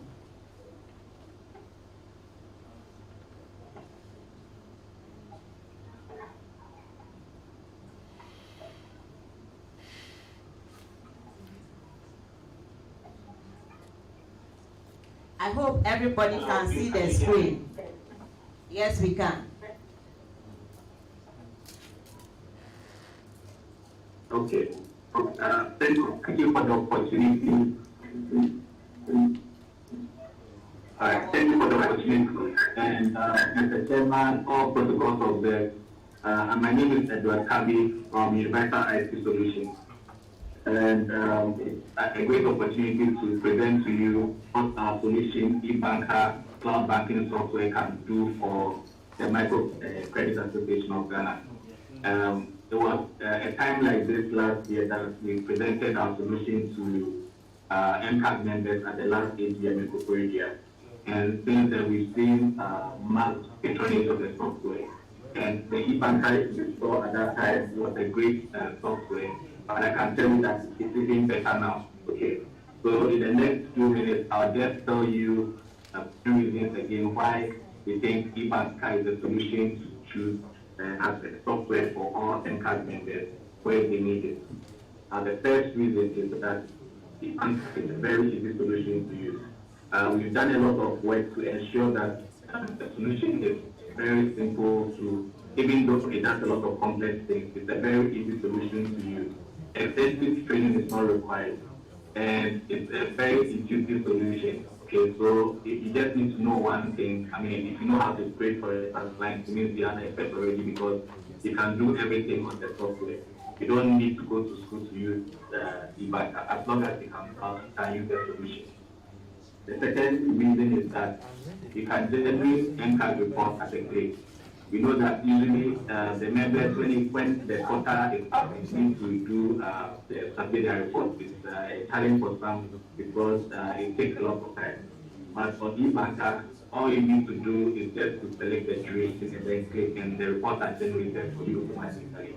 Apart from the MCAG reports, we also have a lot of more than 40 reports which you can use to see how your business is doing, how your products are performing. They can give you a lot of indicators as to how you are doing and then to help you in your decision. It also has analytics which can help you analyze all the data you see. The third reason for eBanker is that accounting entries are automatic. Okay, we set stamp one and everything is automated. So this minimizes mistakes, and you don't really need to know a lot of accounting to use the solution. If you have limited accounting knowledge, it's still a product for you because most of the heavy lifting in terms of accounting is done automatically for you, and you don't need to do those things by yourself. Number 4 reason for eBanker, you don't have anything like manual end of day and beginning of day processes. All those are automated in the background. Just have to key in the information. At the end of the day, the accruals are done automatically. And those manual processes, those things that should have been manual processes are configured as scheduled jobs. So they will run one at a time, sometimes at midnight, and you can come the next day and do your business. No hassle over there. Number 5 reason for choosing eBanker is that you can also get what you call it, a map direction of your various addresses on eBanker directly on Google Maps. Why is this important? Realize that with the addressing system in Ghana, sometimes it's difficult to locate people. And most of the time, it's the loan officers who know that when a loan officer leaves, it becomes a challenge because sometimes you don't know where to locate people and all that. Now, in eBanker, you can put the digital location of the client in the system and generate the direction directly for the system, and it can show you exactly where to locate the address that you have. Number 6 reason for eBanker. Even if you don't have a computer at hand, the system also works on the app, it works on the phone. We have situations where people just, they are not in the office, they can make decisions, they can make approvals and all that on their phone while in transit. So it's just one application, but it works on all these platforms. You don't need an expensive computer to do that. Many people work from their apps and it works perfectly for them. Number 7 reason for eBanker. We know that one of the key things that what do you call it? Business are concerned about is when it comes to their data. So data protection is a very important thing for us. What we do is that on the system, every night an automatic backup is taken, and it's saved off the server, and it's saved in a safe location. So when there's a problem, even the next day, if somebody creates a mess, we can roll back whatever the state of the system was the night before, and it's just a matter of you and you are fine. If you are also not comfortable, as soon as we are taking the backup, you can always export your data right in the system. You can also check the backup box every day to be convinced that the backup is really engaged. So my age reason for this backup, we have very easy migration. If let's say you currently don't have the software and you are doing everything manually, you already can test your data that you in case that you have a system of data you are not. 1 minute more. Very easy to migrate to e-banker. 9 minutes for e-banker, so that is a very nice and Please, 1 minute more. 1 minute to finish. You not just in Ghana, but also e-banker has been like many have people to recommending it. They all have.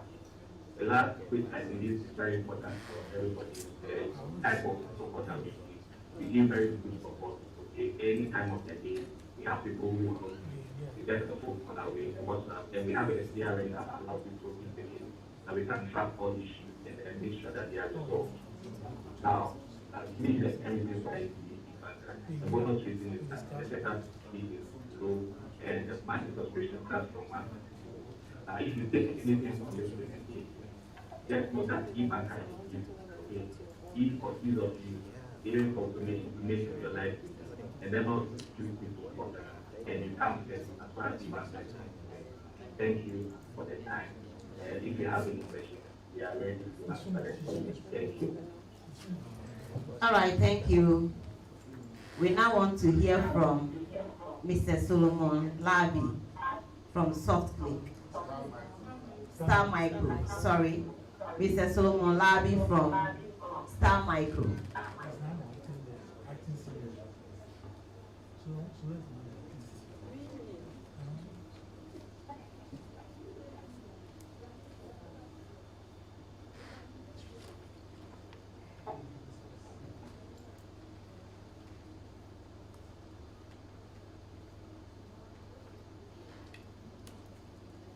Is he on?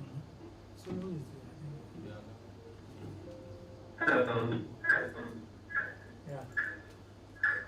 Feedback.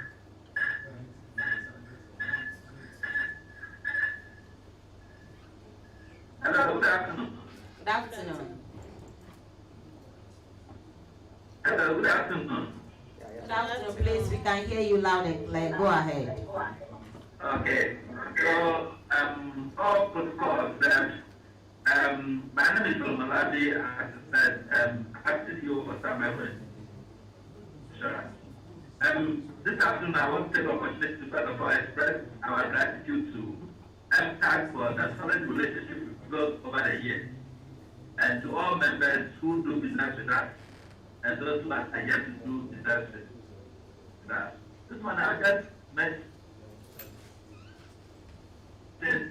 And also, most of you are already familiar with the loan protection policy. Others are yet to join us. And we're saying that when you do a loan, there are events that you cannot anticipate.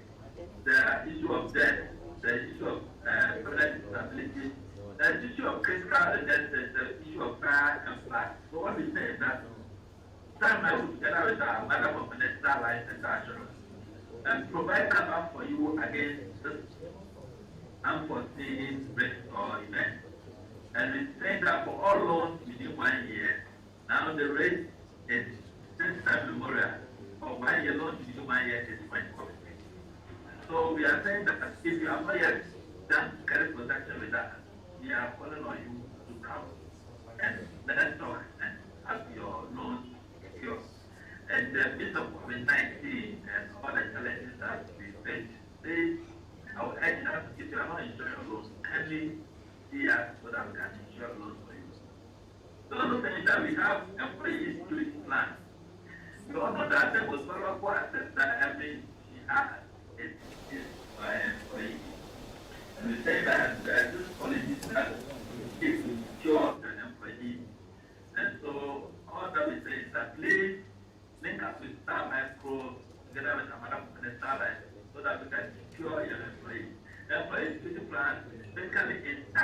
against the salary of your staff. So you can decide that you can use another salary, 2 times the person salary, or 3 times of the person salary to ensure that you keep the person protected.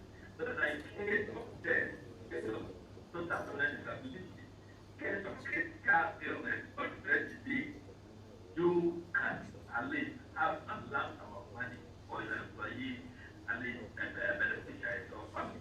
So we said that even with this policy also, the employee can add extended family members to the policy. So all employers, this is urging you that if you not yet done the employee plan policy for your members, at least here so that we can have them secure. Now I put together with the Federal Confidential Assurance and also develop new products for the kind of people we work with. We have the shop assurance policy where every business person can insure his or her shop or his business property. Please, those who come for loan, know that when they come for the loan, we only give them fair and the right price against the loan amount is coupled. But the actual property is not insured. So I think that we have the shop assurance that you can add your members or your clients to ensure that the shop are insured. So that in case of fire or flood, at least they secure. We also have personal accident policy. That one I will urge all of us, looking at the kind of challenges we face every day with kind of accidents that we are exposed to on our roads, domestically, and wherever we are. We have a personal accident policy that is the premium is so minimal now. So we want to urge that if you don't have a personal accident policy, please talk to us. Then if you cover you and your family or you and your staff members. And then we also are saying that, yes, sometimes you might be renting a house, and so you don't have the legal right to insure the house. But you can insure the content. So you also have the content insurance policy. That let's say me, I have rented 1 minute to go. So legally I cannot insure the apartment. 1 minute. Right. So they say that you also have insurance policy that you can come on board and ensure that the things that are vulnerable to you in your home, in your office, you can insure them. So on this note, I want to end here so that I end questions that can ask. Thank you very much. Thank you. Is there any question? Please, if you have a question, their details will be put on the board for you to contact them. Thank you so much. Next, we want to hear a presentation from Soft Click, Mr. William Oye, and then Mr. John Anigo. Please be ready to speak after Mr. Oye. Okay, Mr. William, yes, please. Go ahead. Can you hear me? I can hear you loud and clear. Please go ahead. Okay. Good morning. Good morning. Thank you for this opportunity. You're welcome. My name is William Oye, MD from Software Solutions Limited. I would like to present you GH Partner.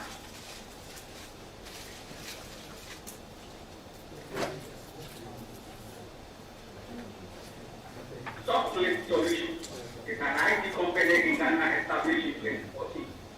What we do basically is to find business gaps, and then we use IT solutions to address these gaps. For example, the Gate Banker to address the key gaps in the banking sector.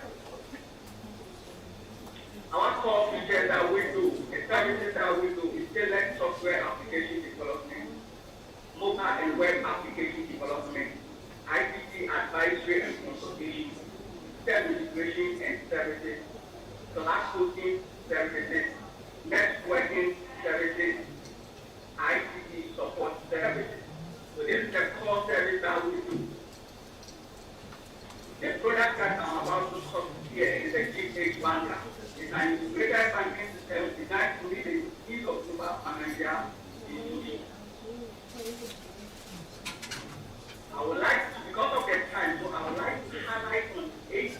benefits that we use in bank. One, because the loan is pushing, we give money out. So once we give money out, we expect repayment, and what we use, what we follow up is the loan recovery report. So the first report is the loan recovery report. Every customer who is due, who is in arrears, who is about due, drop on this report for credit officer to follow up the customer. Two, we are trying very feedback report on the fourth payment. Every customer who is due, who is about due, and the person is not able to make a payment, the credit officer communicates with this client or this customer, and at the end of the day, whatever that they will discuss, the customer or the credit officer will not issue the solution. So at the end of the day, there's a general report. After the stock management, what is happening between the client and the credit officer for a decision to be done. We have automated salary charges on the loan on daily basis. So the system, once the key is turned on every report, it charges you. Get a trade. We have credit reference bureau for husband grant and SDS data. These are work requirements from husband and SDS data about 80 to 65 or 65 to 80 column requirements of data. Get a trade to have it. We have instant social loan deduction without waiting on end of day session to run or deduction on this day. And MCAP, we have the regional breakdown report. Get a click, have this report. We have the average and social performance for MCAP. We have the portfolio for MCAP. Now let me show some few samples from the system of this report that I have mentioned. Okay. For example, I don't give CH Balanta.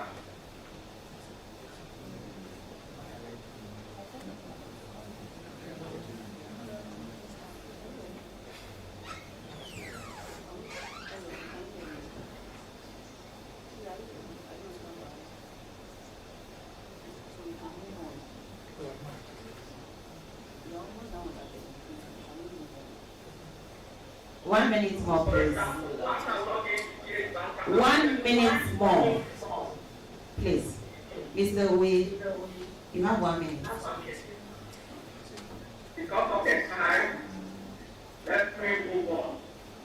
So our talk of theory, we have automated daily data backup taking with 3 assets of level with 3 level assets. We have the posting at which is one account, the provider and the institution. We have enterprise S12 account with secure data encryption, so your data is secure. We have audit grade that reports every change that is made in the data space. And common law in 5 tools account login. So this is, there's a lot of script, because of the time, this is the few ones that I would like to share with you. So at this point, I would like to talk of the cost. The configuration and the setup cost is between 1,500 6,000. The monthly subscription charge is 350 per month. If our contact, so we have to way MBA and partner. My number is 042 693 693,000 or 020 880 or money with the solution architect and partner.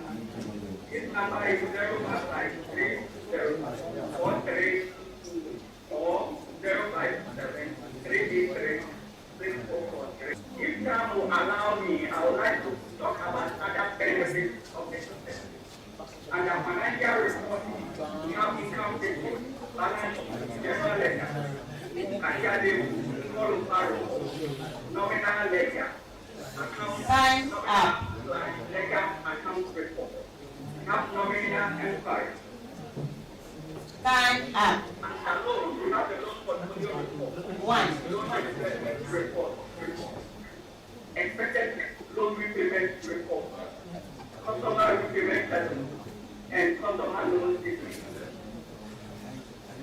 And customization benefits. We have good loans. Take customized product configuration. What market and that of market double avoid loan before. Take just loan investment so a bank or what less. Prominent promote access with no downside. Professional outside support. Principal department cooperation education. Simple and easy to use. Simple and easy to use. Simple and robust and is well tested. So we have integrated mobile app. Most of the time, I want to get Ernest here and thank you. So there's any questions for a presentation you can be contacted. Thank you, Mr. Oye.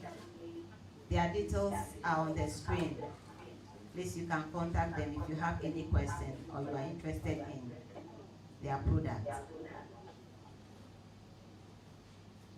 Next on the program. So,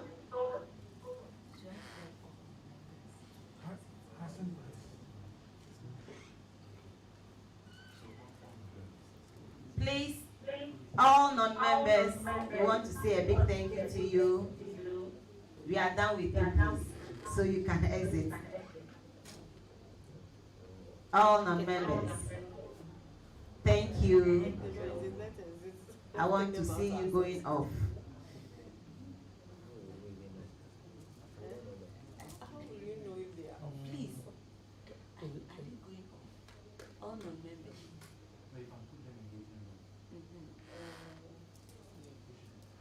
If you can have them, if they can have the list and then.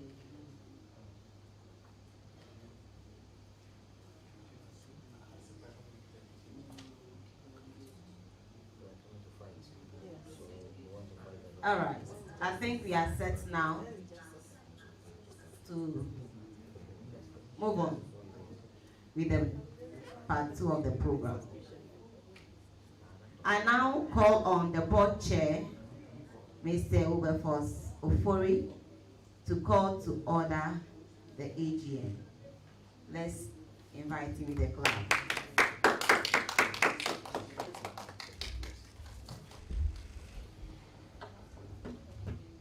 Good afternoon.